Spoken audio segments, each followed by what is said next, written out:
হ্যাঁ, আপনি কে? দাদা আমাকে ইলেকট্রিক ছাড়ার জন্য ডেকেছিল। কিন্তু দাদা তো এখন বাড়িতে নেই। দিদি বেশিক্ষণ লাগবে না, আমার মাত্র 5 মিনিট লাগবে, হয়ে গেলে চলে যাবো। ঠিক আছে, তাহলে কিন্তু তাড়াতাড়ি করবেন। এই সময় ঘরেতে কেউ নেই আর বাচ্চাটাও খেলছে, এই সুযোগে চুরিটা করে নি আমি।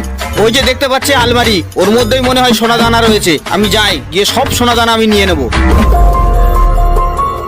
ওরে সর্বনাশ, কত সোনা দানা, এগুলো সব আমার। উরি বাবা রে, আমাদের ঘরে তো সব চুরি করে নিল। শিগগিরই যাই, মাম্মাকে ডেকে আনি। যাই যাই। মাম্মা দেখো দেখো, আমাদের ঘর থেকে সব চুরি করে নিয়ে গেল।